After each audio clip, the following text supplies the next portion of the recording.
nakikinig sa Target on Air. Target on Air. Nako, sinisika po namin makausap si DILG Secretary Benhur Abalos regarding po dun sa viral photo na kung saan ay kasama po nila ito po si dismissed mayor ng Banban Tarlac na si Alice Goo. At trending po ngayon sa social media at pinagpiestahan ng mga netizen, mga kaibigan, regarding po dun sa viral photo. Ayan, sa gitna po si Alice Goo, ang chief po ng Philippine National Police, at saka si Secretary Benhur Abalos. Pero napakinggan ko dun sa mga iba't ibang interview po sa kanya.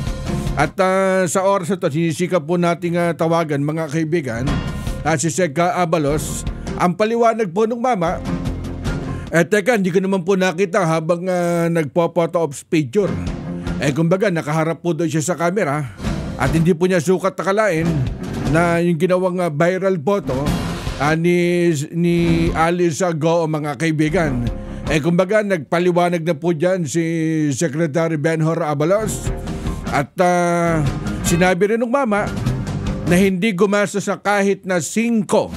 Kumbaga, walang ginastos po ang gobyerno, mga kaibigan, para po dun sa pagsundo at dun sa pugante na dismissed mayor na si Alice Goo.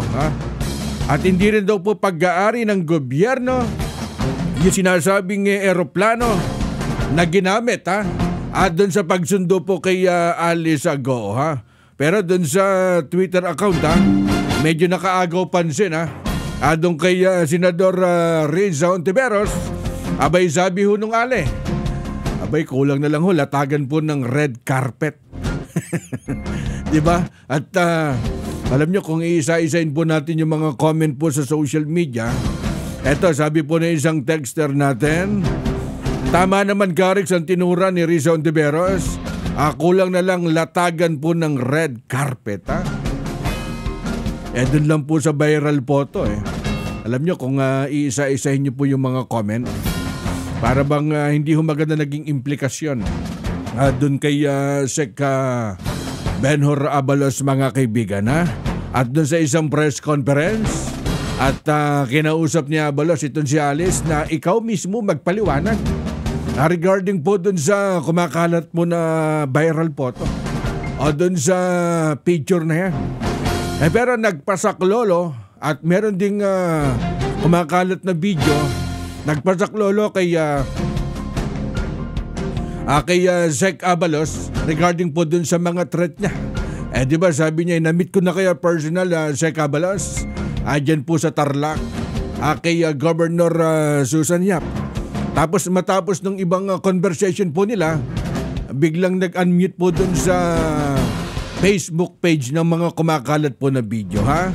Sikapin po natin makausap mamaya si Secretary Abalos regarding po dun sa viral photo. Pinagpiestahan po ngayon. Sabi nga ni Senador Riza Ontiveros, kulang na lang latagan ng red carpet. Kayo'y nakikinig sa Target on Air. Target on Air.